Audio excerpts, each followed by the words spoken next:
In the beginning of Module 15 here, we're going to talk about the goal of statistical inference, or at least one of the goals. One of the goals of inference is to draw a conclusion about a population on the basis of a random sample from the population. Obviously, random samples vary, so we need to understand how much they vary and how they relate to the population. Our ultimate goal is to create a probability model that describes the long-run behavior of sample measurements. We use this model to make inferences about the population. We begin our investigation with a simplified and artificial situation. So the example is proportions from random samples vary. Let's imagine that a small college with only 200 students, and that of these students, 60% of them are eligible for financial aid. In this simplified situation, we can identify the population, the variable, and the population proportion. This is good review. The population in this case is those 200 students, because that's all the people that we're interested in studying, or all the things. Sometimes, some examples it's things, sometimes it's people. In this case, it's all the students at this college, and there are 200 of them. The variable here is their eligibility for financial aid, and it's a categorical variable, so we use a proportion as a summary. The population proportion is 0.60, or 60% of the population eligible for financial aid. Notice though, populations are usually much larger than 200 people. This is just a simplified example. Also, in real situations, we do not know the population proportion.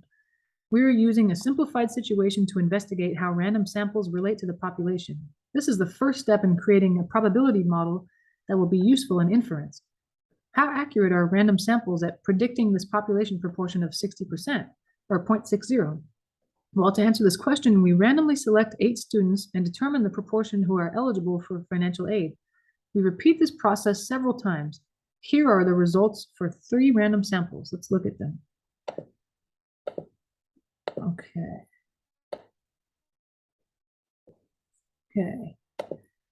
So they're numbering the students here, the very leftmost column on these. Student 38, 39, 61. So just if you imagine all these students had a number, this would be them. Are they eligible for financial aid? We got for student 38, yes. For student 49, no. Or sorry, yes, on and on and on. And then we go have another random sample. So 1, 2, 3, 4. There are eight students here, and of those 8 students, 6 of them gave a yes, or they were eligible for financial aid. So 6 out of the 8, which is 75%. And then a second random sample was taken, and only 5 of those 8 students were eligible for financial aid. That's 62.5%. The third random sample was taken, and we found that only 3 of the 8 were eligible for financial aid, which is 37.5%. But notice the following about these random samples. Each random sample came from a population in which the proportion eligible for financial aid is 0.60, but sample proportions vary. Each random sample has a different proportion who are eligible for financial aid. Some sample proportions are larger than the population proportion, in this case, which is 0.60. Some sample proportions are smaller than the population proportion. Some samples give good estimates of the population proportion, like this middle one, the second sample we did, 0.625 is pretty close to the overall 0.60, but some do not. And like in the third sample, it was 0.3675 compared to 0.60, which is the total population's proportion, not really close.